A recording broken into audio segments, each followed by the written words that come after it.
All right, welcome everyone. It is Monday, August 26th, and this is the Monday Lessons for Getting Your Land Legs.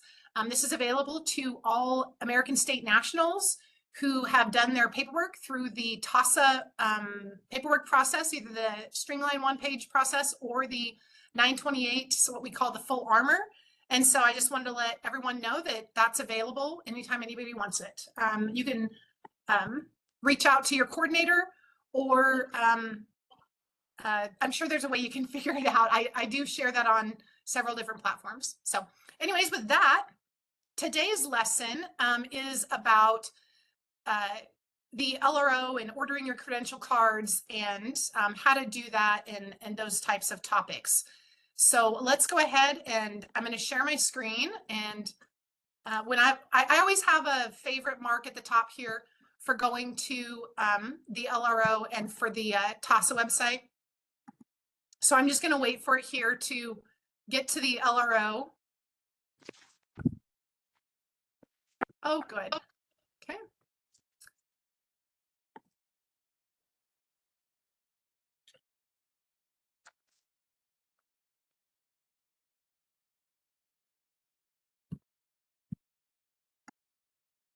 Let's hope I typed my password correctly, because, you know, sometimes that's a challenge. Anyone who wants to, you know, you could always sign into the LRO while I'm waiting for this. I'm also going to show you that you can go to the E-Verify website. Sometimes I find that people don't know this. And so if you aren't aware of this, I just think it's important to know that there's an E-Verify website. I'm going to go ahead and drop it in the chat. Let me pull up the chat. And you'll want to know about this because this is where you can send anyone. And there's a certain page you can go to and copy the URL. And then you can always say that, you know, all of your paperwork is in this one location. So I'm just going to type that in there, and you'll see my record come up in just a moment here. You can always look for people that might be on here. For example, sometimes on Facebook, people want to come to this training or the Thursday training, either one. And I'll, you know, especially the Thursday training, we're much more protective of that. But you can go to this link, go to all published documents, and there's actually a URL up here that you can use to send to people, and then it goes right to your records. So I like to make sure people know about that. And so when I say the URL, I'm talking about this website right in here up at the very top. And when it goes to the document page, you'll see this URL change. You see how it says question mark PID. PID is personal ID number equals, and my ID in the LRO is 74Z2E37D. Then everyone has their own unique number, like letters and numbers in there, different characters. And then there's an ampersand sign, and that's where the personal ID number, you know, you leave that, the PID. And so just those numbers and letters that are sandwiched right there in the middle of question mark PID equals, and then the ampersand, that is your recording LRO number. And then this is the documents page. So if you literally copy this and put it into something, you could put it somewhere that someone could just, like on a document. And if you were sending it to the sheriff or something, or the Secretary of State or someone, they could literally type that in, and then you've given them notice of all of the documents here. So that way you don't have to always include all your documents when you're sending stuff, you know, out to people. So anyways, here's the where I signed into the LRO a moment ago. We were waiting for it. So while we were waiting, I went to the E-Verify. The E-Verify is how other people can access your land recording records, and the LRO, this one right here that I'll go, well, I think that it's in the directions, so I think you'll have it. And I don't want to copy this one just in case it has something. I'm not sure. Well, I can go ahead and drop it in there. I'm not sure how that'll work, but if it works, let me know. Sometimes John Farinacci does that kind of stuff for me. But anyways, you can see here that this is where we upload these things. You can upload for yourself the passport photo, the thumbprint, and you can see I have not yet uploaded the autograph. And this page is just the membership tab. We can go to the Who tab and it just has this information about me. I'm just going to show you while I'm here. This is the documents, that's that portion of it. And by the way, when you're at documents, you have status, you have notices, you have land, you have private property. You also, Anna has reminded us that we need to do the incident reports sometimes when we're reporting the crimes that they do. And I just want to mention that sometimes people want to see examples of things.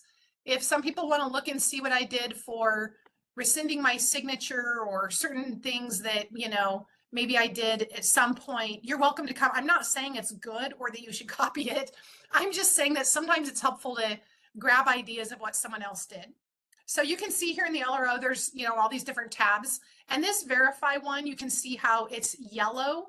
That's going to be a very important one. So I'm just showing it to you right now so that you can see it's yellow and it really stands out, because later we're going to come back to that when we're talking about this in the information.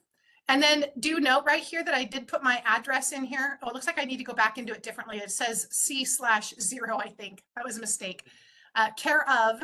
And then I put this address, which is where I drive to and pick up my my mail, my PO box. And unit 458 means PO box 458. I'm just showing you this real quick because it's going to come up later and I want you to be able to see that for yourself.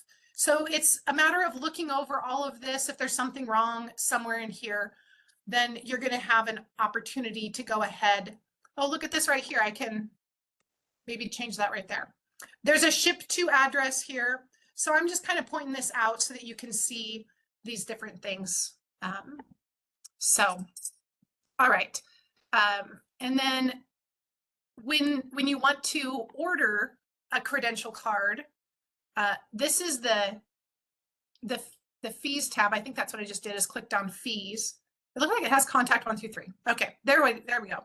Fees. So you can see that I just ordered a credential card replacement. You can see that down here I ordered a credential card. When I ordered the credential card, the situation with the credential cards is that it costs $50 when you get your first credential card, because it covers all the materials and all of the costs of production. Plus, it's also, our government doesn't have any funding. And so this is one small way that we can have something that does generate some additional resources for the states while we're still waiting for our trade bank to be stood up. So I know there was conversation recently on one of the coordinator trainings about the cost of the credential cards. And I just want to assure everyone that really the main part of that's anything over the basic cost that it just costs to do it, is it's really going to your state. And there are many, many people that come to our assemblies and they want the credential card and they want to do their paperwork, and yet they never show up at the meetings and they never, you know, participate in their assembly. And they're so glad that the rest of us are standing up the state. You know, like, for example, one woman that's on my county, she's got 2 little kids and she's just starting the homeschool process and they're like in 1st grade and preschool. Some seasons of life are just really hard, right?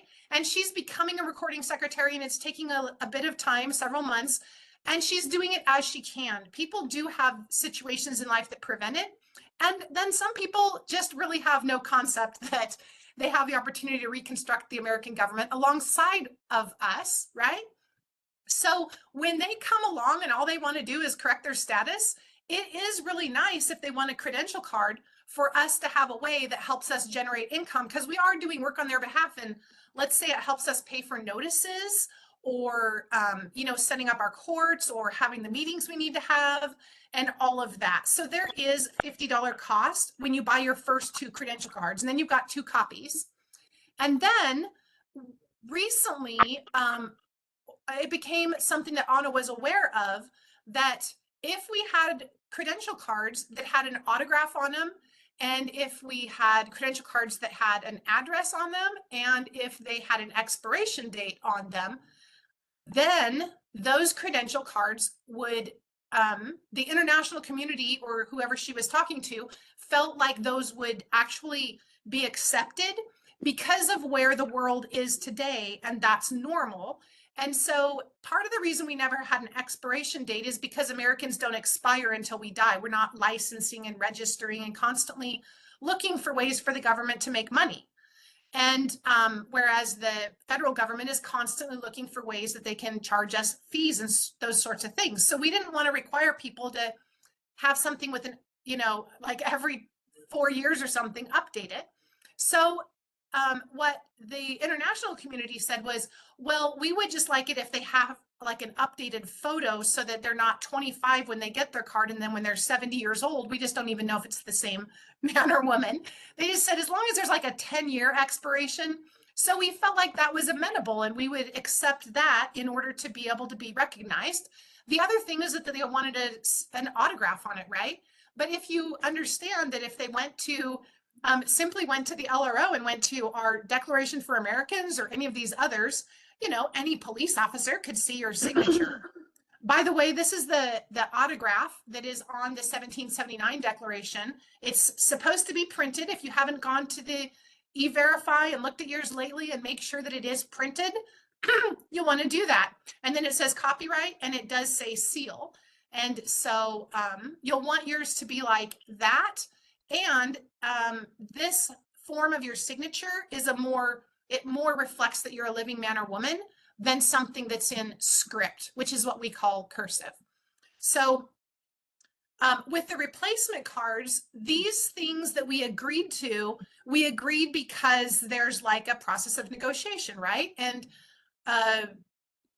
160 years ago, there wasn't such a thing as a credential card and government ID, probably anywhere in the world or whatever. I don't know the whole history on that. I just know that this is a place that we were willing to come and say, okay, if we do this, then you'll recognize this. Okay, well, let's make some changes. So the changes that were made were always made with the idea that we made our original credential cards the way that we made them because they reflect that a man or a woman doesn't have a need of these kind of things. But in the way that the world has been created to work by these corporations that are government service providers, they've created this world, and we kind of have to figure out how to find some common ground to move forward. And that's how I think of this. I'm not saying I had a conversation with Anna. I'm not saying I've been part of many conversations in the background about credential cards. I just believe we're trying to be reasonable, and we're trying to find solutions for everyone to move forward, meaning the international, voices and our voice, and find a way that we can move forward on these topics. So I hope that's helpful.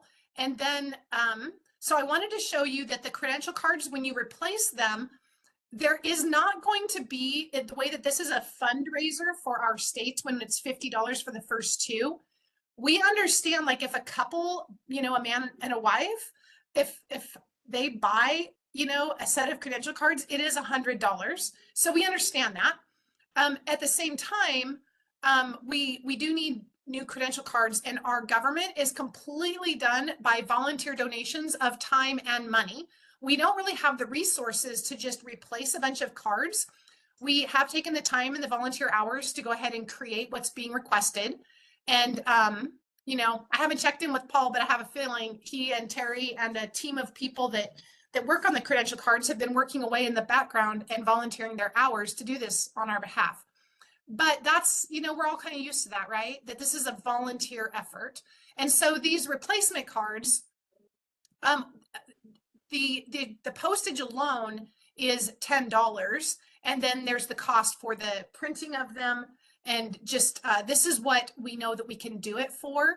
And we can't really just pull it out of donations. Like, this is kind of a donation. And so the apologies that it has to be this way. If the trade bank was in, I'm certain we would be able to do it some other way, but we're not able to at this specific moment in time. So I'm going to move on to the next. Whoops, that's not helpful. I have it somewhere here. I was working on a variety of things. So let's see. Let me go back here, and I think I'm going to have to go to my email to pull that up. I think what I did is I closed it down. Okay. I'm going to download that real quick. And then I can click it and open it. Oh, good. Hopefully you guys can see that. Is it showing on the screen now? Information instructions for credential cards. John Fernacci. Yes, it is. Okay, thank you so much. All right. Okay, so Paul Brandel, are you able to unmute right now? Yeah, I'm here. Okay, great. I don't know how many of you guys know Paul Brandel. Paul Brandel, along with I had done the call out to Randy Steyer. Paul Brandel was someone that I met one of my first meetings. He's here on Washington with us, and he's been very involved with the credential cards, I believe, from the beginning. Is that correct, Paul? Yeah, I was started with Terry at the Washington Assembly 5 years ago. Okay. Yeah, I've been here for a while. A little bit of background. Some of you know that Terry was evicted a couple of years ago. Terry had an office in her house where the Washington Assembly, we had, like a whole office set up that Terry devoted a portion of her house to. And Paul would go there every day. When I did my recording secretary training, I said, I need to come and see some hands-on. So I got to experience a few days in the office over there. Of course, when she was evicted, then she doesn't have the house anymore, and the situation has changed a lot. But Paul used to be there also. And when they, if you haven't heard the story, maybe someone can put the story. There's a Romalda had done an interview with Terry, but anyways, Paul got to be arrested the same day that Terry was for being in the house. So he got to have a time incarcerated overnight. The full sovereign adventure. Yes, and all because he was printing credential cards there in the office. So anyways, Paul, so we have these updates, and I wonder if it's easiest for you to go ahead and read through this, or would you like me to read through it and then you can point out things? What do you think is best?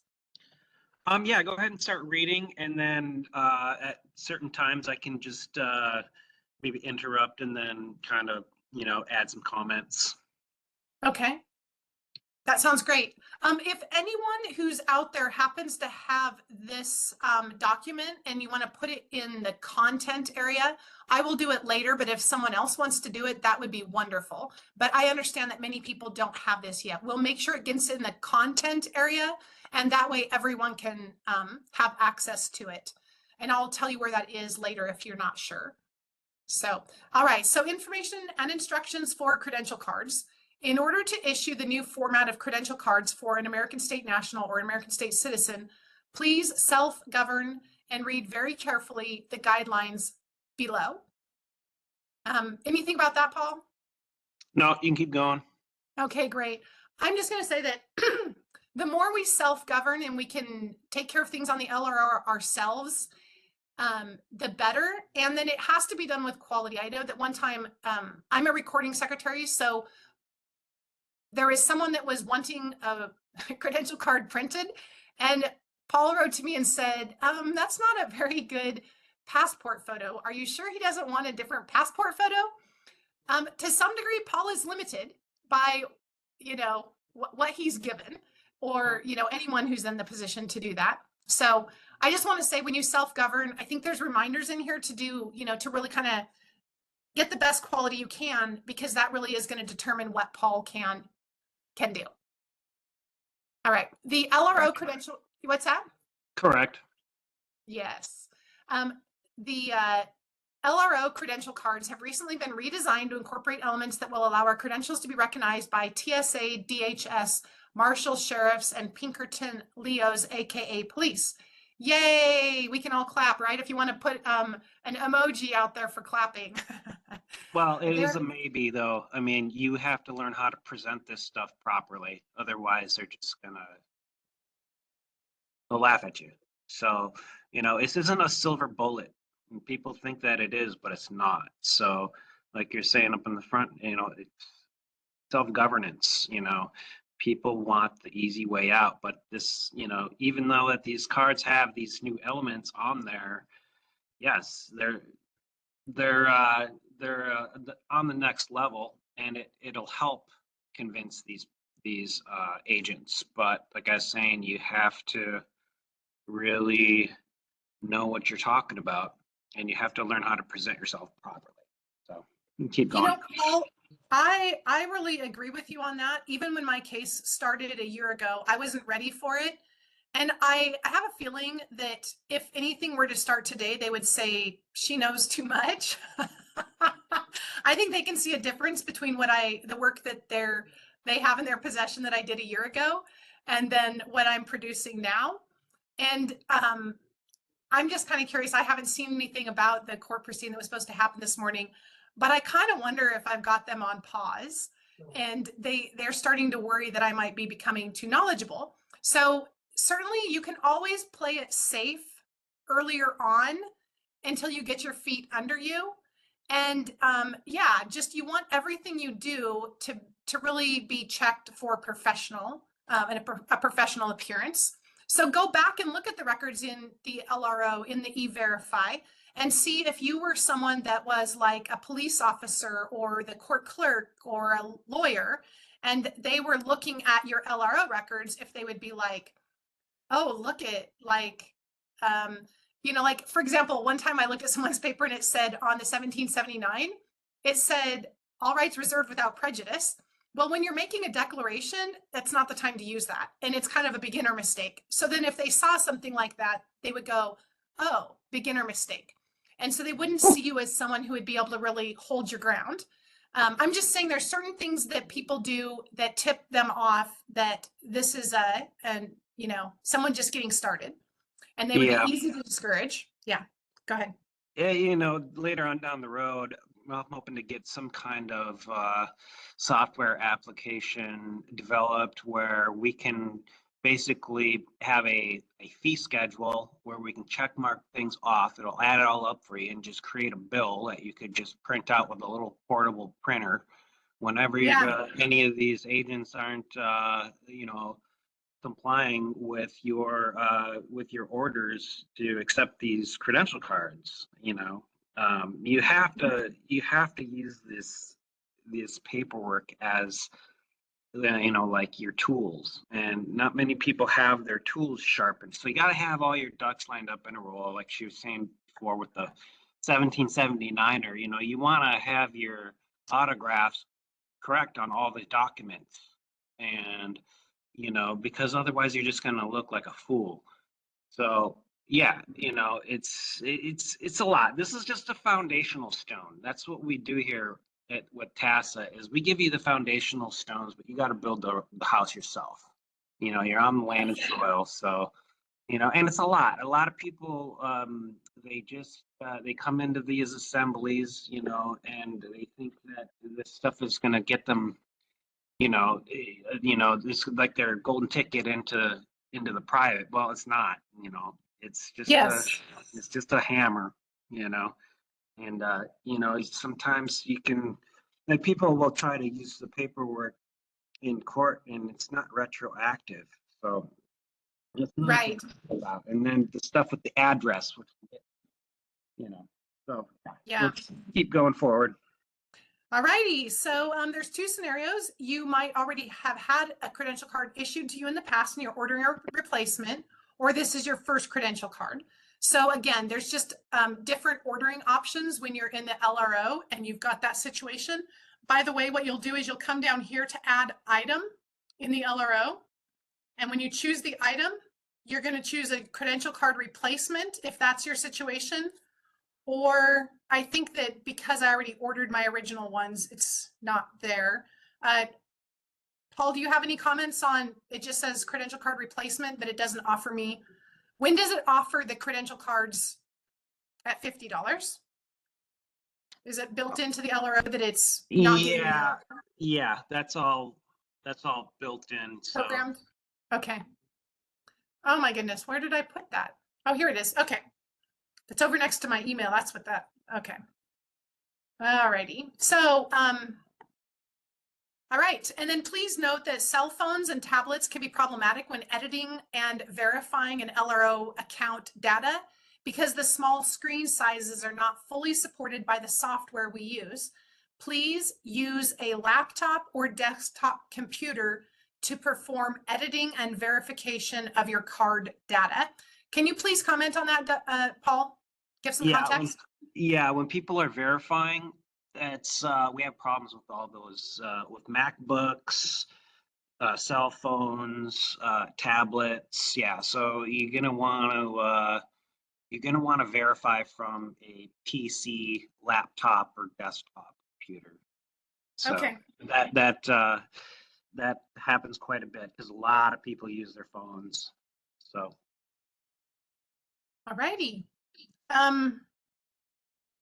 Replacement card instructions. So then first we're going to talk replacement card and then first time. So first, the replacement card instructions. If you're ordering a replacement card, you'll only need to update 2 items. The physical address, which is going to be explained below, and a scanned autograph image, which is explained in section 2. And if you're ordering a credential card for the first time, then you'll want the physical address as explained below in section 3, the passport quality photo explained in section 1, and a scanned fingerprint, thumb image explained in section 1, a scanned autograph image explained in section 2. Once you have uploaded the above items, you will need to go through a verification process. To verify that your member record has all the above data, or to add the necessary data, go to the LRO site. You may wish to read the attention notice on the front page. So here's the link to go to the LRO. I was telling you when I went there that that's probably going to be in here. I'm going to go ahead and just drop it in the chat. It's that way it's easy. If you need it, it's there. And like I showed you, you could log into the member account, and I was walking you through that already.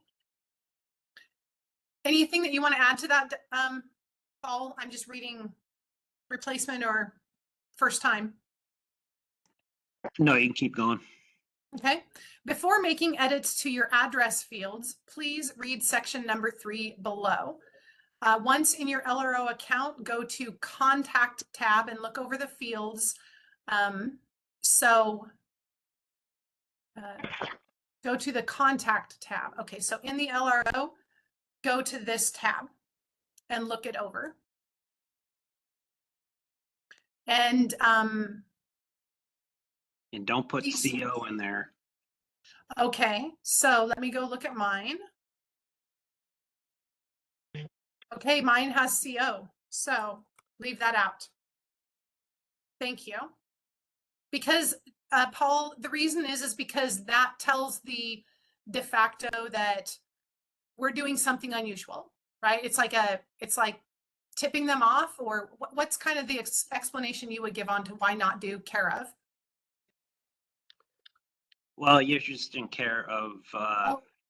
It's going to be on it's already on here. Is that what this is saying? Okay, yeah, so it says physical address. It already says in care of. So you don't want that on there. One of the options is going to be explained as rural free delivery, but I showed you the other recommended is if you have a PO box, and I haven't gone to, look over the details of which one I'm going to choose. Right now it was set up, I only knew about the PO box, and I'm going to go look at the rural route opportunity when I get a chance. So yeah, let me interject here. I found some information on the rural route stuff. So I'll put that into the into the chat real quick here. That would be great. Yeah, I was thinking that Johnny Perry might be able to do that too. Do you want him to do that? Is he on here? Johnny Perry? Maybe he's not even on here. John Farinacci's pretty good about that. Johnny Hold Perry. on. Yeah, Johnny Perry's been sharing it on the Telegram channels. Okay, thanks so much. Okay. Good. That's good. Yeah, I think this is something that we needed, and I just found it today. So yeah, that's great. Okay. Okay, great. Edit addresses fields to your desire. Do not enter in care of, as it's already pre-printed on the card. Okay, so it's got that information there. Save edits at the bottom of the contact tab. So when I'm at the contact tab, when I make an edit, like I needed to take off the CO, so now I'm going to save that. And then it takes a moment. It's like, you know, it does the circles up here, circle, circle, circle, waiting, waiting, waiting. And then it's going to come back and let you know that it's completed or whatever. It has a way that it lets you know. Just kind of waiting to, there we go. Your information has been updated so that you can see how that works. And I'm coming back to this. Anything else on that, Paul, or should I move forward? No, that's good. Okay. At the bottom of the verify tab, edit the ship to address. So I was showing you that a little bit ago. So when you're using an address that's going to be printed on the credential cards, you're going to see this right here, and it's going to say in care of, remember, so this goes on the credential card. However, because we actually might want to actually, you know, this is like actually my address where I want to have it sent. When Paul packages it all up, he's got it printed, or his team of people, you know, where are they going to send it to? Well, they're going to make sure that it gets to my post office box. Oh, this is an old address. Yeah, and you can also take out the in care of on the ship address too, because Okay. when you enter it into the USPS, it doesn't take it. So yeah. Oh, yeah. No brackets around the zip code either for ship to. Okay. Well, I will finish this later. Anyways, that's Okay. good. And then when you get done here, you're going to save. Oops. Purchase replacement cards under the fee tab. I was showing you that already. So on the fee tab, you have the option of, there should be the option that's either the replacement or the credential card. So just so you know. Okay, Christine just put something in there. I would love to know, okay, maybe I'll come back to that because there's, that way I won't have to stop what I'm doing here. So here's an example of what it looks like. I love this behind here, the peace flag. And then we've got the lawful name and the born date and the physical address and, you know, King County. So this is our way of checking the box that we're doing our best to be, you know, players who will interact in a way that they feel comfortable with in the international, and trying to recognize that. Hello? Teresa Gorman, you just for some reason unmuted a moment ago. Teresa Gorman, if you can, yeah, thank you. So then there's an issue date and an expired date. And again, that's just because not wanting, you know, they just ask that, you know, when this guy is 75, they're not sure they'll be able to identify him. And so they want it to actually be able to look like the man or woman, not be so outdated. And then of course the back was changed. Paul, can you tell us about the things on the back that were changed and updated and improved? The update is the non-commercial activity text, and that's about it. Oh, we added in the United States of America unincorporated, but everything else is pretty much the same. Okay. All right. Great. And then, okay, upload your own pictures to the LRO as mentioned above using the membership tab. If for whatever reason you prefer to print this next page on clear white paper, I'm going to show you real quick. What they've done is provided this nice form that you can do this on here. And I can show you what I did because I just recently got new passport photos because I need to order a passport. I haven't done it yet. I thought, well, when I was new, I'm just telling you guys, I really needed the trainings that I do on Monday when I was new, because I just didn't know so much. And I felt like nobody has time and there was nobody to ask. And so I like to answer all the stupid questions. But anyways, I didn't get a passport because I thought I don't really need one. I don't plan to go to any other countries. So I didn't realize it was for travel. And I became an American because I was passionate about the idea of reconstructing the American government, not because I was like super eager to stop paying taxes. Not that I want to pay taxes. I wasn't super motivated about doing anything about my plates or the tabs. I just wanted to come in and get my feet under me and feel solid and feel safe. But what was most important to me from day one was, what do you mean reconstruct the American government, and what does it look like, and how can I be involved in that? And I remember the first time I saw the 4 pillars presentation, I was just like, oh, it was just, I was so excited. Oh, this is what it should be. Not that I really had a full meaning, but I knew that I was going to figure out how this gets put together. All of this to just say, like, I didn't get a passport. So I'm still working on that. And I'm going to do that in the near future. So upload your own pictures to the LRO account. Like, we kind of looked at that. It's saying if for whatever reason you prefer to print this next page, like they provided for us, that you can do that. And then you can scan the page on a flat bed scanner at the highest resolution possible. And then you want it to be a PDF or a JPEG. And I did go ahead and create some of that today. And I will show you what I've got here. Oh, I'm probably gonna have to share, hang on a sec. What I'm gonna do is I'm gonna pull up, I did a PDF and I did a JPEG. So let me see. I think that's probably it. Okay, so you can see how I printed my name and I gave my email address. And You're not sharing your screen, Christy. thank you so much, John. It's so good having people that know me and have been around me as I try to do this, because they know when I'm making a mistake and they can call it out. So anyways, this is what it looks like. I just printed, my name and email address. And quite frankly, I'm one of those people that Paul's referring to that's not that techie. And I think that if Paul will take care of this for me, I'm going to want him to do that. And I made him a JPEG version and a PDF version, because I'm not quite sure how to make sure I get the dimensions right. And if you don't get the dimensions right, then your face might be shaped a little bit weird. Like it's going to be stretched either tall and narrow or wider. So I wanted to represent. And then I did some thumbprints. I'm going to go back and read. Paul, real quick, while I go back to that, do you have anything to add before I move on after the maybe anything about passport photos and what your experiences you have with photos and trying to get those correct? Yeah, just make sure that the quality is high on these. Also, with the thumbprints, you don't want to use too much ink. Just dab it lightly and then just pop it on the paper quickly, and make sure that you have those rings, because a lot of people will do the tips of their thumbs and they won't get those circular rings in there.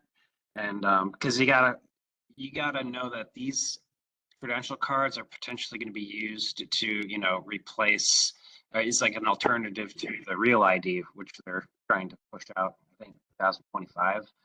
So yeah, you want to make sure that your thumbprint looks decent. I think that's one of the more important things. And then, for the face photos, no pesky shadows or anything like that. Most of the time that gets sucked away is from people giving me crappy photos with indirect lighting, where I have to spend more time taking out the shadows. So I think people are getting better with it though. But that's it for the face and the thumb. You can go to pretty much any like drugstore. I have a mailbox store that I love to do business with, and they help me with a lot of different things. When I need to fax or email something and I don't want it to come from my email address because I'm interacting with someone with my the court case where they're using my property, my name, I will go to this mailbox place. But they also do passport photos, and I love supporting them because it's a small, like, mom and pop shop, just a local company. And they do, like, they have notarial services. They have all kinds of wonderful services. And they have mailboxes. So anyways, I had them do this, and I thought they did a great job. But you can also, I know people have done it on their own. Paul, I did several fingerprints here just to kind of take a look at. I tried to do this one where you were kind of more rolling. And I don't know, it maybe doesn't look too terrible. I was hoping I would make it look more terrible. Is there one of these that you think, you know, with all of the different ones you've done, that you would think is the best?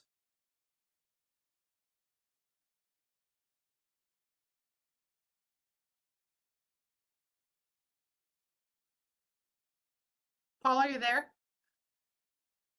I'm not Oh, hearing I'm you. sorry, I muted. Yeah, the one to the very right.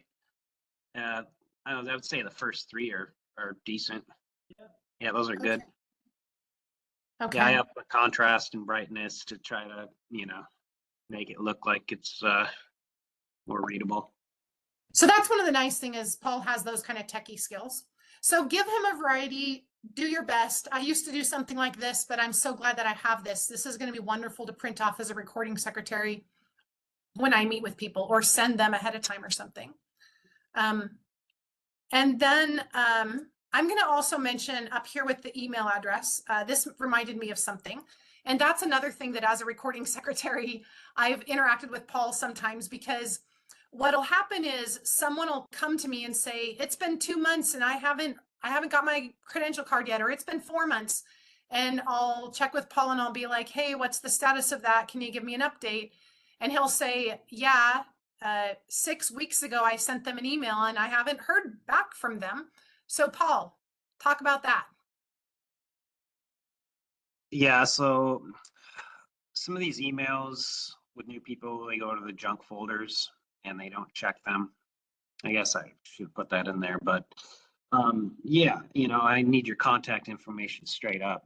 Like the name has to be up top so I can put you right into the LRO and see where everything's at. So it's like a homework assignment. You gotta put your name up top. Do you search for the person's record by their email address? Yeah, I could do that or the last name. Okay. Okay. Or So when you even go if to the it's- LRO, go ahead. I was gonna say, even if they have like if they have a generic last name like Smith, like, or if they have a unique first name, sometimes I'll put in their first name. So yeah, I just need that information.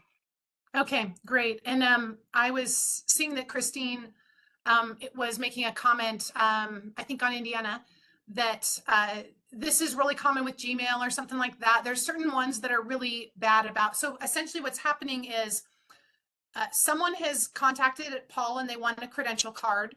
He reaches out to them by email and then the back and forth ends up stopping because the man or woman that's waiting for the credential card to be printed, they don't see that Paul has questions for them or needs something from them. The email that's sent from Paul to them goes into the spam folder or something like that.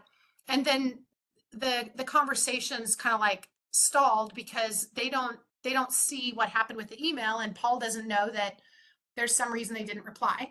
So just everyone should know that that's a possible thing. And if there's some reason why someone's saying to you, if you're a recording secretary or coordinator, or your friend is saying to you, it's been a long time and I never got my credential card, you can say, did you check your spam? Check for Paul Brandel's email address.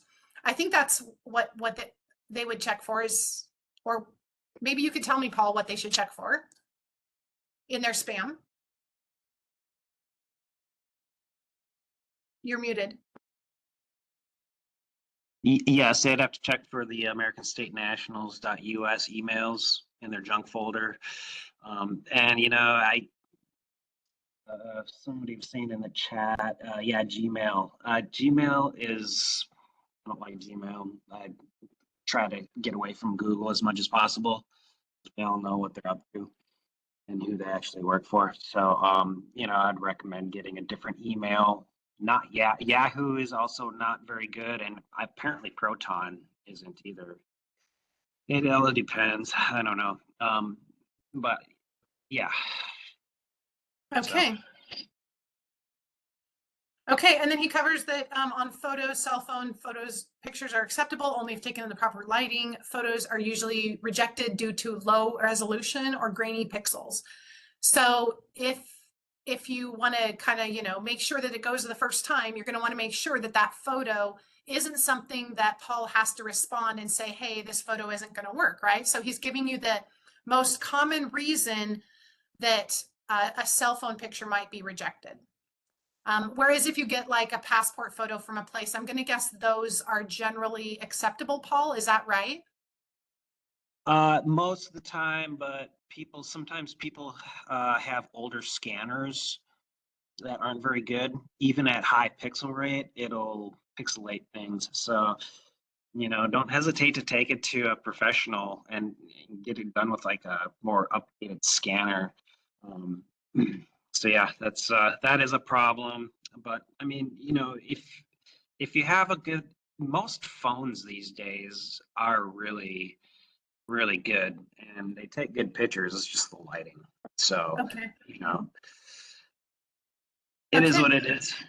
And then he gives the dimensions here, 640 pixels wide by 900 pixels tall and 300 DPI resolution. So, that's going to be helpful information right there. For fingerprints, we saw, I showed you guys, and then there's directions here. It's, use a red felt ink pad and press the selected finger, usually thumbprint, into each of the 5 squares. We'll select the best print for you. For best results, do not oversaturate the ink or press the selected fingertip down hard. Just press directly and lightly with no rolling. The circular rings and scars need to be clearly visible as shown in the example. Fingerprints will be rejected if they are oversaturated, smudged, or blurred. By the way, a little fun fact, if you look at my fingerprints, you'll see this crack through it. What I've heard is that's a gluten issue. I don't eat gluten anymore, hardly ever, but apparently that's what those are. So, and yours are unique. And so it would have that, but maybe somebody else has different information on that, but that's what I heard. It had to do with probably a gluten intolerance for me. The circular rings, okay, cropped JPEG images can be uploaded in the member's LRO account under the membership tab, but nothing less than 640 pixels wide and 900 pixels tall and 300 DPI. Scan full document on the flatbed scanner, highest DPI resolution. Paul, when I did it today, I simply put it on my scanner and did what I always do. Is there do most printers and scanners would my computer have some sort of under settings? Is there something on settings that I would go to? Yeah, you'd have to dig around. Okay. I'm sure it has some, DPI resolution Okay. settings. So Sure. I would probably go to the scanner and then there's probably something there that I could do with that. Okay. So I'm not going to worry about that here, but I'm just kind of giving some tips for someone who might be wanting to, kind of troubleshoot that. Or, quite frankly, just drop into Staples or something, unless you really want to troubleshoot it and learn and go watch a bunch of YouTube videos and it's always fun to learn new things. So anyways, then we've got this second page. Before we move on to this page, Paul, was there anything else that you wanted to cover before I move on? No, I think everything's pretty clear. Okay, great. Section 2, autograph instructions. And you got your name and the lawful name again, and upload the autograph to your LRO account as mentioned above using the membership tab. If for whatever reason you prefer to print this page, use only clear white paper free of texture. I'm probably going to do that because I've got plenty of things to learn without becoming a techie expert. And if Paul's willing to help me, Paul and the team, I'm going to let them. So the LRO system will convert your autograph to blue color. Really? That's pretty cool, Paul. Yeah, that's pretty nice. Okay. Yeah, so it's going to be exciting. Yeah, we're only supposed to, in order for the de facto to recognize our autographs, they have to be in blue. So a lot of people have been kind of going off track from the instructions on the 1779 declaration and doing it all in red. And I had to talk to a couple people about that. But yeah, it's important to know the colors with the autographs and the proper case and what it's all combined to be used for, and what capacities, and when we use a red autograph as opposed to a cursive blue.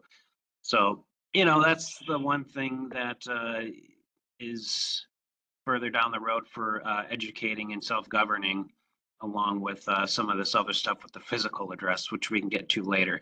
The thing that I've been running into, people are forgetting to put the copyright on their autograph, and they are also, some people are, they're not doing their full lawful name. They're not putting in their middle name.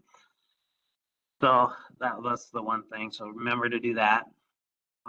But other than that, yeah, just it's pretty straightforward. Okay, very good. Paul, you've been on the land longer than I have and have been learning these things. Does it seem to you like, as a general rule, it's kind of like, I think of blue as being sort of the safe choice. And there's times when I know to use red, like on a deed, if it's a land document, like the baby deed and the deed of reconveyance, if I'm coming back onto the land. And then if there's times that I know that I'm doing something that's on the land. But often, if we're using our lawful person name, which is this version, this proper case, it seems like often when we're trying to be safe between jurisdictions, blue is the right color, right? That's why we probably have blue on here. What do you know about that, Paul? So blue is commerce, and cursive is cursing like a sailor, right? So because they use a blasphemous language.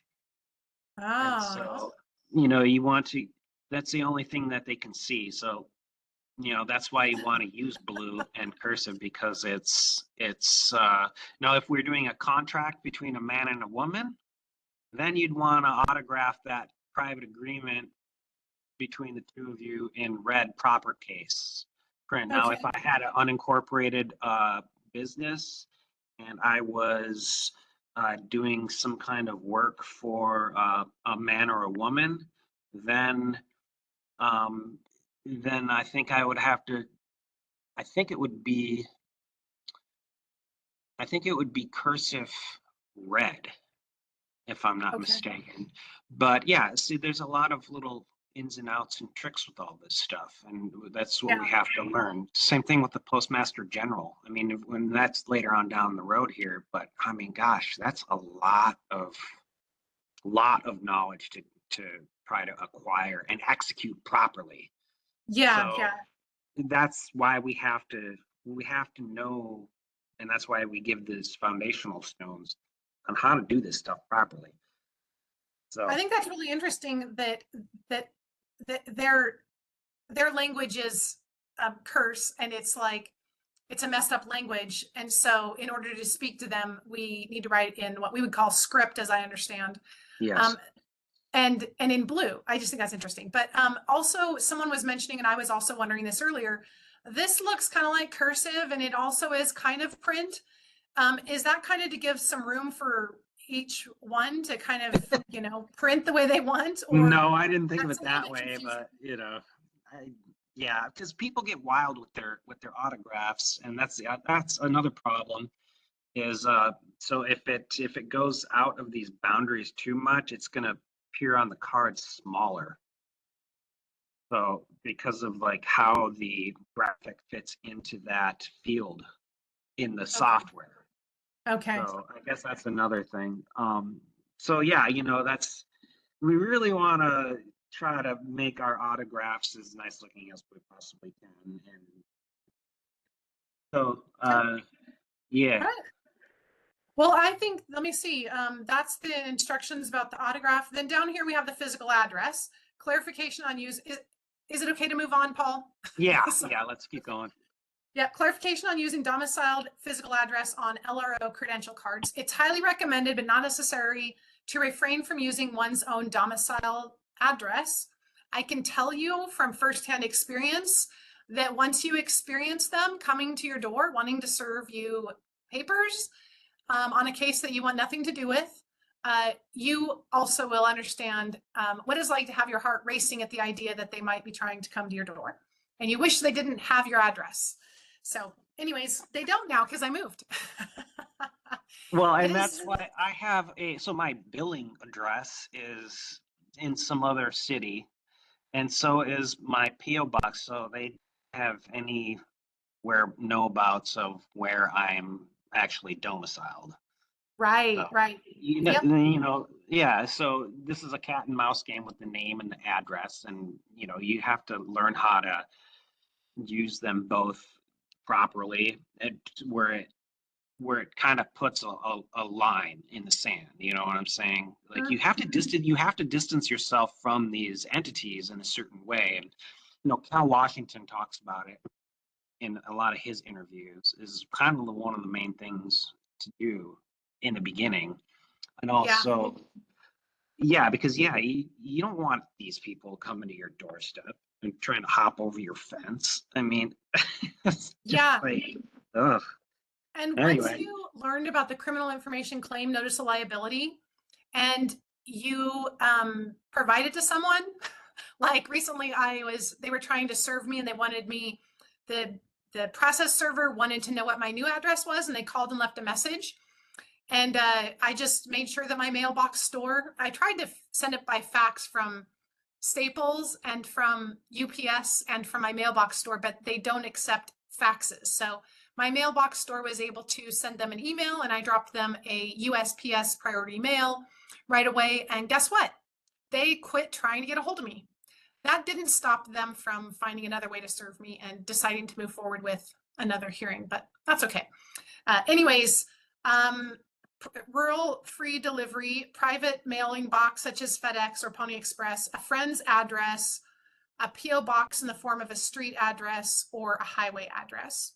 So in red, we cannot display PO box lettering for the physical address on the front of the cards. Can you say something about that, Paul? yeah, it's based off of the copper moonshine stills, and Anna also, she was saying, yeah, no, you can't use that PO box lettering. So okay. We take special notice, and please be sure to understand and use Anna's return service methodology. We talk about this a lot in the training that we do with the criminal information claim notice of liability and our due process, and understanding what does it mean to return service. So if anyone wants more training on that, come back on another Monday or come to our Thursday due process. We also have a folder where there's recordings of we have 4 sort of foundational weeks for the due process class. And once you have that foundation, you're much better prepared for the conversations that we have. Yes, people are asking about posting a recording. That's my intention. And I'd like to get the links for these things also, like how Paul has the one for the rural route and all of that. And I'll try to get that up as soon as I can. I'm trying to prioritize my case, but I feel like this is really, really important. And I'm not always good about getting these videos out, but I will do it tonight if I can possibly do it tonight. And if not, I'll get it out tomorrow. That's my goal. Is it's kind of like the next thing on my to-do list, as long as nothing urgent with the case comes up. So if you have a PO box and want to use PO box in the form of a street address, do so by simply, yeah. So I think that's what I showed you, how I had mine set up, that it's like I go to the post office that's at this address, and my unit is, for mine, it's 458, the name of the city and the state. It's also highly advised, but not mandatory, to correct the address in documents such as the certificate of assumed names and witness testimonies to reflect the address on the front of the cards, but only if you feel it's necessary according to your own level of understanding. Some of us put rural free delivery on the witness testimonies, but use our PO box in the form of a street address in the certificate of assumed names in 928. Once again, highly recommended not to use one's domicile address, at least not until we learn due process of law, commerce, and become a postmaster general. And Doug has put up some links and some helpful things on the due process. We also have a link to a folder where you can, Doug and I have been teaching due process in the old time slot of the litigation committee, just a new link to attend on WebEx. But we've been teaching that since December or January last year, once I was kind of out of the heat of the moment with the case that I was involved with. So anyways, we've got a lot of training on due process, and then we've got the Thursday every week. Learning how to be our own postmaster general was mentioned by Anna some years ago, and also writes about in her articles. Please do a search on the topic here. So I'm excited to read these because I kept wondering where we're supposed to learn about this stuff. And I always have something to try to learn about on Anna's site. And so I'm glad to be directed to where I need to go for this. And then visit this site for more information. What is this site, Paul? This I'm really looking forward to looking into this mail stuff, but go ahead. Yeah, that's Dobia. Yeah, I'm not familiar with that, but I thought maybe you were. Oh, David Feaster was the one who gave me that link. Okay. And then He there's also the has a- Copper Moon. Go He ahead. also has a presentation that he did. Okay. That I was going to get arranged into like a PDF. I have to redact a bunch of stuff on it, but yeah, he sent me that link, and like I said, he has a presentation that I'm going to try to get going. Oh, it's in the domain management server actually. And Christine answered that for us. Abodia discusses the mailing process. Oh, I'm so excited. I'm going to go look at that. Okay. I Yeah, can I've never. done it before. It's not I'm sorry. Go ahead. Oh yeah, I've done the tax per coup before, a long time ago. It's kind of one of those things that sovereign movement has been. I don't know. They've been using it, but they can only get so far. But it's been around for a while, and I've used it in the past for some things. But I just pay for everything registered mail now. So anyway, we can move on. Okay. Yeah, and thank you. I'm always trying to figure out how people, learn these things. And when I learn them, sometimes I'm told them and I'm wanting to check it. So I'm always glad when I come across the resource, like, oh, that's where people are going to like learn the real stuff. So, and finally, you may want to refer to Copper Moon Shine Stills method. And so here's another address for that. So anyways, Paul, I'm super grateful for your time. Is there any additional comments before we open up for Q&A that you might want to make, Paul?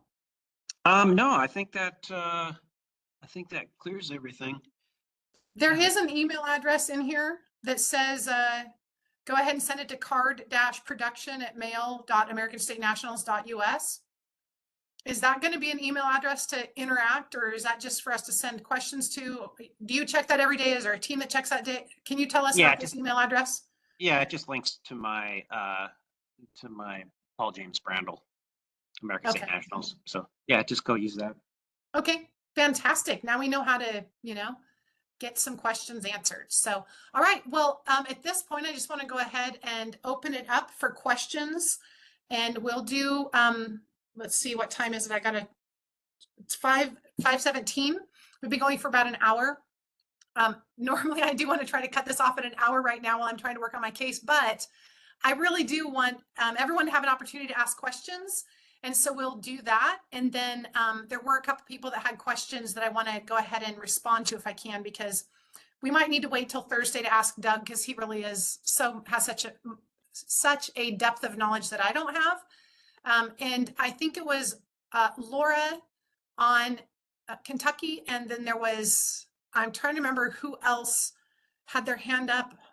Okay, but right now I see a hand up by David Derlou, and so hopefully this is about credential cards. Go ahead, David.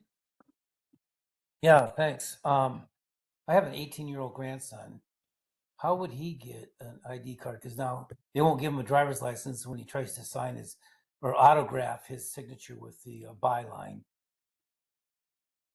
I heard something last week about considering autographing the driver's license with the words "without prejudice," like that would be your autograph.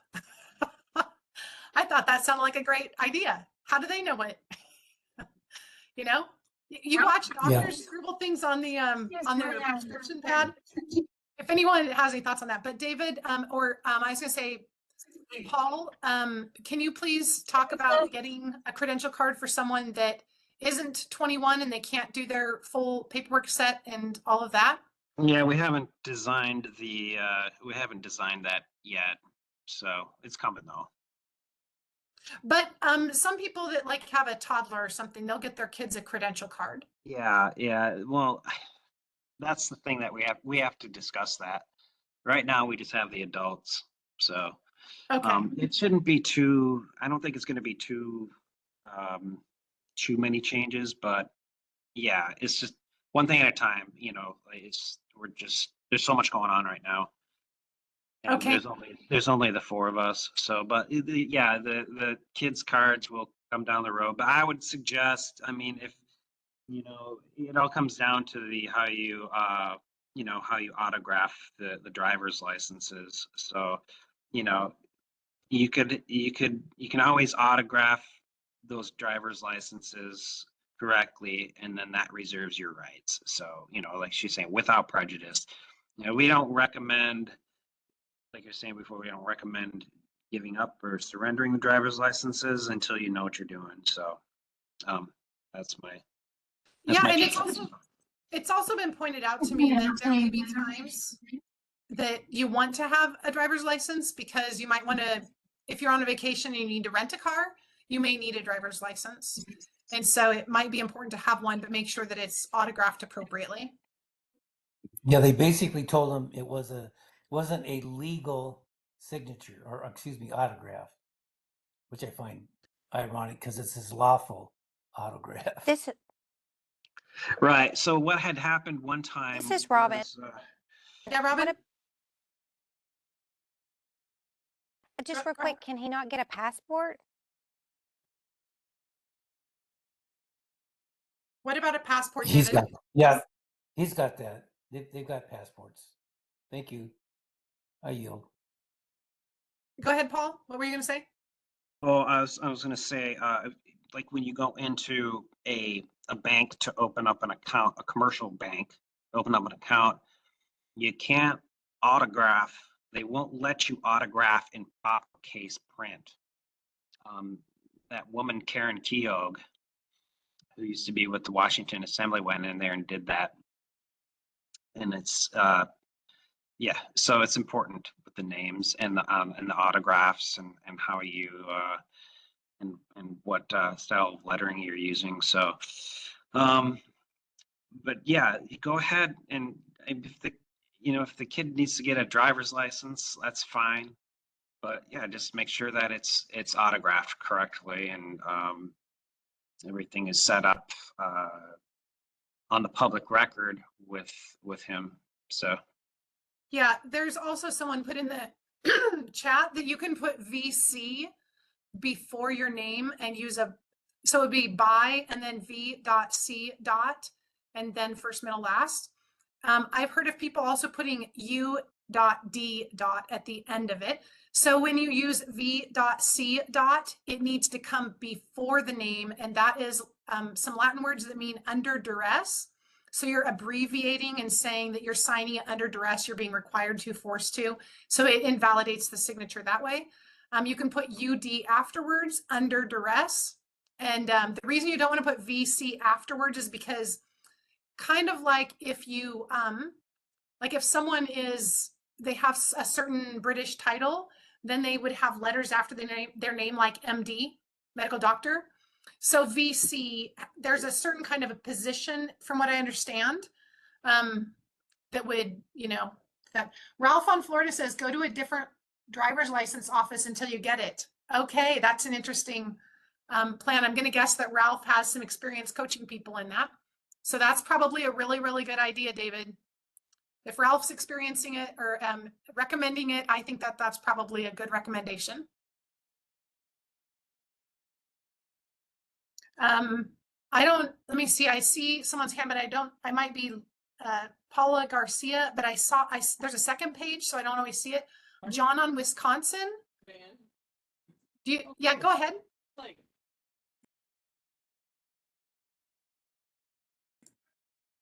Hey, Christy, this is Paula. I did have a quick question. Can you please clarify, are we cursive or are we printing for the credential card? Printing in your proper case name, the same as the 1779. Got it. Thank you. yeah, so what I do is if you just have your streamlined documents up, I put in the proper case printed. But if you have like some of your other documents up that have the cursive blue, I put that in there. Oh, so you could do either one, Paul? Well, like I was saying, yeah, Well, I see, that's the thing. Whenever I bring up these people's profiles, I don't know if they've just done the streamline process or if they have, you know, some of the 928s in there. But if, like I said, if they do have some of the 928s, then I use the cursive. So we're wanting to match what's in the LRO already. And if what they have in the, so everyone should have the 1779. And so Yes. that we're matching, we're just making sure that the autograph is within the LRO and that it would maybe be better for it to be script. So in the one that I showed you that I had done 4 of my, they were I printed my name. But actually, I could probably go back and do script because I have all of my 928s done. Yeah. Okay. Okay. I hope that helps explain that for others. Paula, I don't know if your hand is still up or if you just, I often forget to put my hand down. So if that's the situation, let me know. Okay, good. And then John on Wisconsin, thanks so much for waiting. I'm not sure if you were first. I just knew that I didn't know who to call on next. No, that's okay. It's John Matthew, Christy. Good to talk to you again. It's been a while, and thanks, Paul, for doing this today.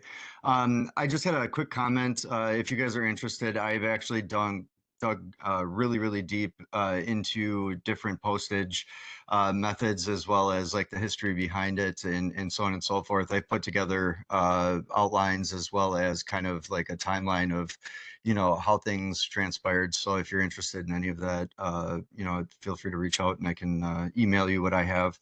It's all in PDF and like PowerPoint. So, Okay. but aside from that, one of the issues that had come up. Can I hold on? Can I stop you there? Sure. Are you and I in touch by email or were we on touch on Mattermost? Yeah, on Mattermost. I still have all of your contact info, so I can reach out to you.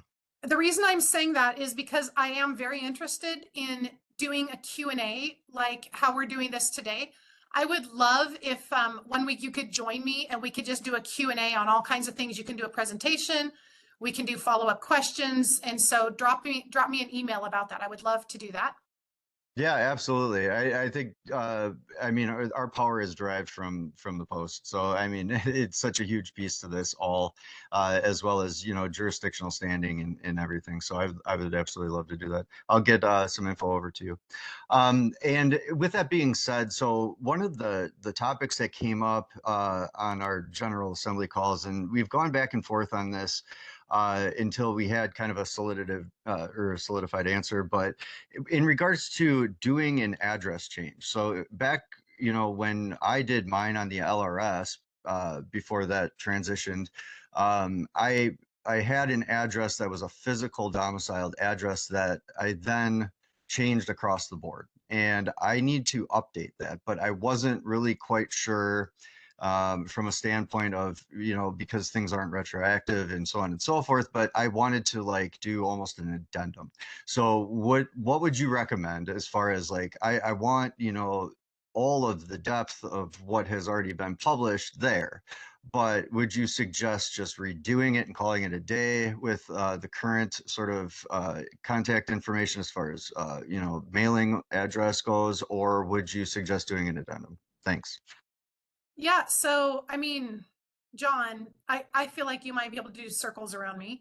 So my thought is from a from a maybe an intermediate level. I wouldn't call myself advanced, but my thought, the thing that comes to my mind is to correct the certificate of assumed names and because that has an address on it. I'm trying to think of if there's any other place. It seems like someone mentioned something else where our address might appear.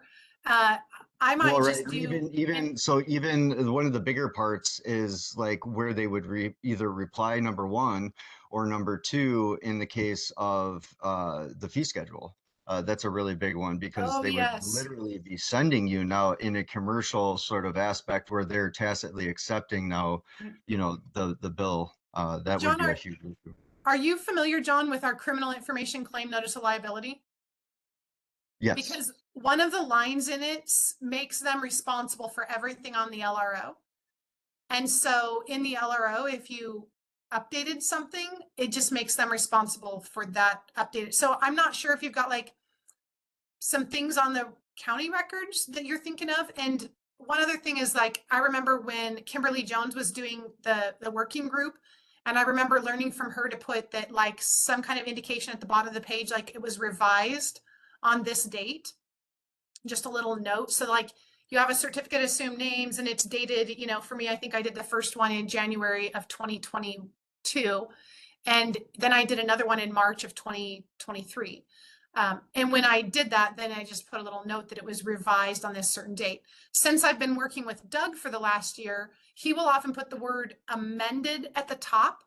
And Christine Childs, I don't know if she's here today. She's someone on Washington. She has quite an extensive background in doing contracts and stuff. So she has a lot of really good like insight on those. And she recommended that if we put amended, we put amended and restated. Because it's not just an amendment, but it's maybe just, you know, reworded. These are just things that, I don't know, I'm just kind of like, I'm brainstorming, right? I'm throwing ideas out and I'm trusting that, John, you've got the wisdom to self-govern and know what feels right and fits right for you. And I also am fully aware you might just run circles around me. No, I love that. Thank you. It actually really did help because one of the alternatives that I kind of was questioning myself and look at when it comes to self-governing, I mean, obviously we need to just do what, like you said, what the gut is telling you to do. And in certain cases, we're just going to have to either learn more or go from there. And the cover sheet is actually a good option. So if we did something like, you know, a restatement or whatever, I felt like the cover sheet at least would be the thing to replace, if anything, or do that restatement of. But thanks again. I appreciate it. Yeah, and one of the nice things about the criminal information claim notice liability, it makes them responsible for everything in your LRO, which would include your fee schedule. But I mean, in my LRO, you're going to see a variety. You're going to see the apartment I lived in a year ago. You're going to see that I had a post office box that I started using a year ago, but then I changed that post office box 6 months ago. So there's going to be a whole variety of different addresses, and who knows, in the future, they might start seeing general delivery and rural route or something like that. I'll have to look into that and make a decision because it's time for me to decide what I'm doing with my post office box in the next week or so. So I don't know if I want a new post office box number or if I just want to start telling them general delivery. So if I tell them general delivery or rural route or something, and I actually tell the people that I want to get a hold of me what my new address is. So I just think that in the LRO, when it comes to anything I have in there, there's going to be a variety of addresses. So yeah, it's kind of hard to keep up with us. That's not such a bad thing, right? we don't want to get mail from them anyways. People are asking about being able to join trainings every single Monday. This is my WebEx has like, you can have a very specific room that has like a whole bunch of letters and numbers combination, and it's super long. That's a unique room, and you can schedule it for, you know, like I have one scheduled every Thursday, and it's a very unique, you know, this is the link, right? Every Thursday at 2 o'clock in the afternoon. This is what WebEx calls my, I think, personal meeting room. And it's kind of like I could just leave it open all the time if I wanted to, and people can drop in, and it's just got a very generic kind of an address. And so I can put both of those in the what is this called? The chat when I get a chance. Or maybe John Farinacci can. John, would you do that for me? And the Thursday meeting, we call it Due Process Common Law 101. And the Thursday meeting, it used to be called before, it's in the same time slot. It's 2 o'clock Pacific time. So think about your time zone. And we usually meet, we're really set up to meet for like an hour and a half, but we've been going 3 hours. I stay as long as I can and answer questions. I'm actually taking a break, and John Farinacci and Doug are going to be leading that for me for a few weeks. I mean, Doug always is leading it. The thing with Doug is he's this incredible mind. He's an engineer. It took a unique mind of an engineer to come up with this amazing document called the Criminal Information Claim Notice Liability Self-Executing Notice.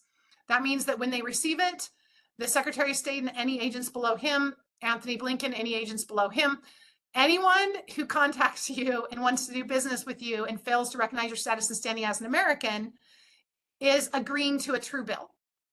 And so then we teach about how to do a true bill and how to lien. And really what this has done is given us an ability to slap their hand, because without it, all we're doing is defense, defense, defense, defense, defense, defense. And it's the one little thing that we can do for offense. And it's not like it like totally stops them cold, but it's like driving through a parking lot and at least it's a bump. But I have seen on Washington that I do believe the agents know what it is. And I do believe that if they know that someone has that, they know that they can be trained with a simple replicatable process we have. We've got training wheels for this, to send a simple true bill, followed up with a second notice of true bill, and the third notice, the default judgment on the true bill, and then take that to a lien. Also, if what you want to do is not publish on the Colorado Secretary of State website or on your county or something like that, you can always just publish the lien on the LRO, and here it is evidence for when you're ready to take it to your state court or whatever, and it records what the criminality that they've done. You have options. So anyways, if someone can put the training, the links for Monday and Friday, some people are asking for that. And so I'm trying to remember, there was Laura, I don't know, Laura might have had to go because she might have had to go to the next, I think some people, oh, Laura, you are here. And then I'm trying to remember, was it John, or I can't remember, Lones was the last name, but I'm trying to find the name here. But go ahead, Laura, if you can ask your question again, and I'm not sure if I'll have an answer. Sometimes 24 hours is helpful to me.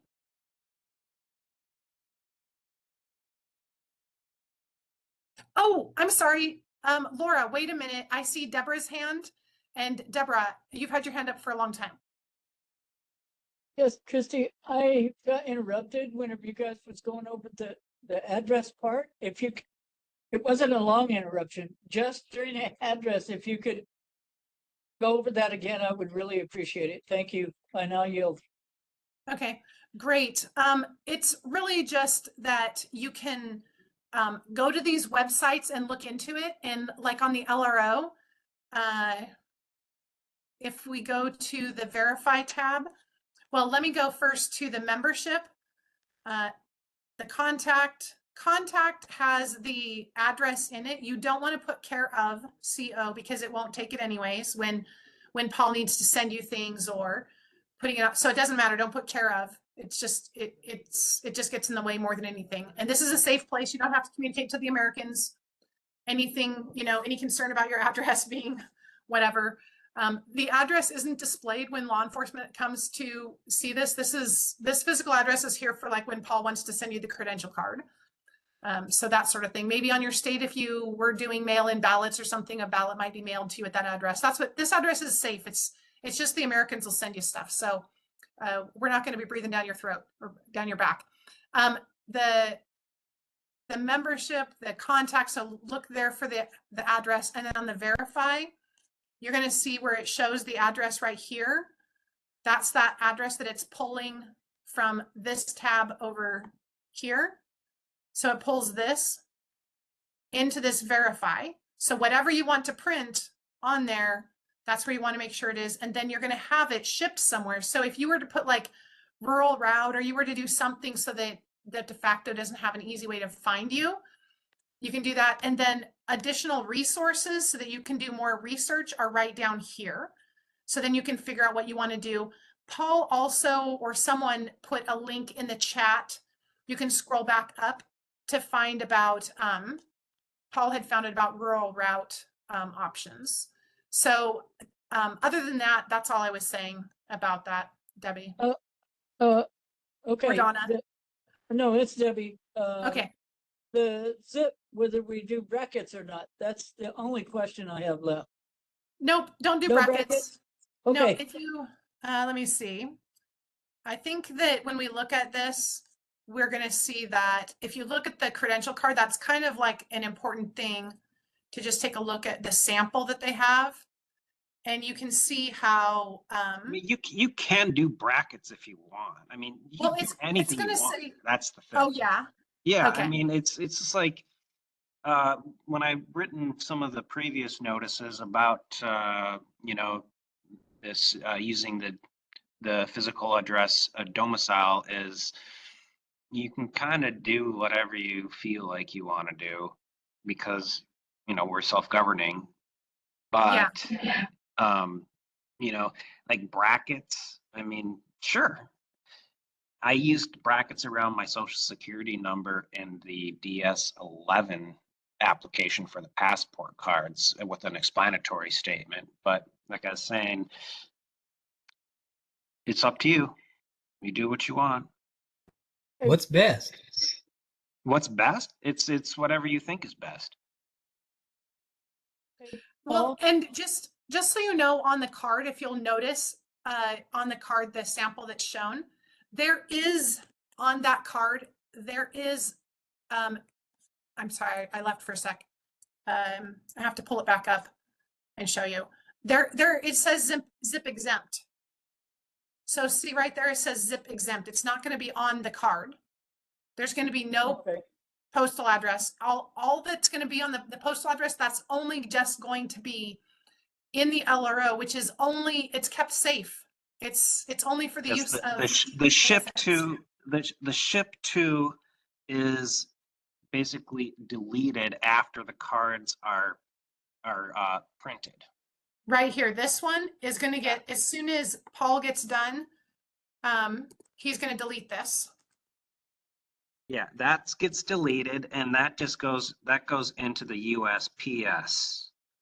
And yeah, so it's just he has a place to drop the envelope. So yeah, so there you don't need to put any brackets or in care of either. It's just the straight de facto.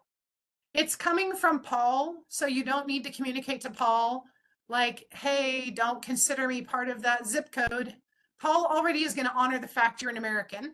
It's the bad guys that don't. Hey, Paul, great question from Jocelyn. Estimated time. Oh, I knew that question was coming. It's looking to be 6 to 8 weeks. Okay. For cards. Yeah, because it's just me right now. We're getting the other printer.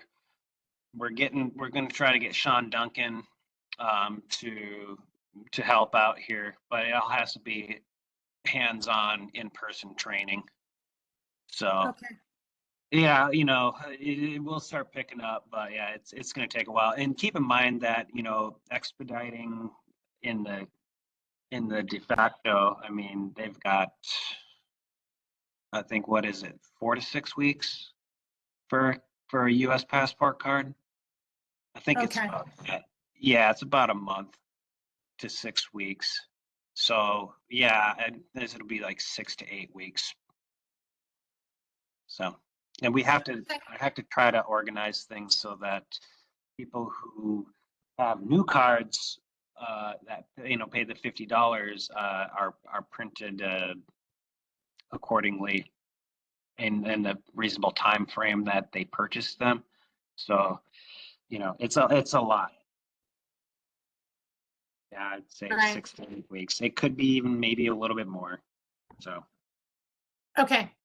Thanks for that. And I also saw that Randy Steyer was asking about the training that Doug and I do. And so hopefully someone has put the link for that on Thursdays. It's the same time that the litigation committee used to be at 2 o'clock in the afternoon, Washington time. So Randy, for you, that would be 5 o'clock if I understand right in Tennessee. I also put, listen, every single week when Doug and I are doing these trainings, we also have all of the recorded ones from December 2023 until now recorded there. In particular, we have a folder and a series that are, it's called week 1, week 2, week 3, week 4. Week 1 lays the foundation of the ancient law that lays the groundwork for this.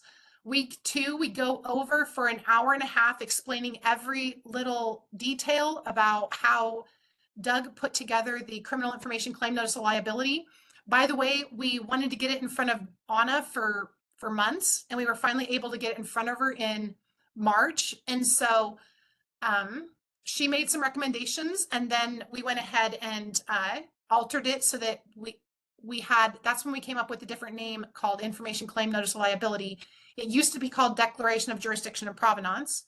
But, and then we've kind of like enriched it from there. But the main core structure of it is kind of like this sandwich thing, like the beginning part and then the middle sandwich is by Anna. And then the bottom part, which is like called a footer, or like you include all this stuff like, you know, a copy or facsimile is the same lawfully as the original. And I, you know, testify that this is true or whatever. So it's got all of the pieces in it before and after. And then we put the things in there that Anna said, oh, I would do it this way. So just so you know, she has weighed in on it. She seems to not remember who Doug is. It's okay. As long as she's on task, doing what we need her to do in the international. I don't really care if she knows who Christy and Doug are. We're in a whole different realm. We're doing a whole different thing. I'm not even going to try to do her job. So it's okay. But we, you know, she's busy. That's why it took us a long time to get her the opportunity to even have her weigh in on it. And then when we did get to hear from her, we did include the feedback. So, and she also, part of her feedback was to include notice of liability in the name of it. And so we made sure that that's in there. Basically, we're letting them know, if you don't recognize me as an American, then you are personally and commercially liable.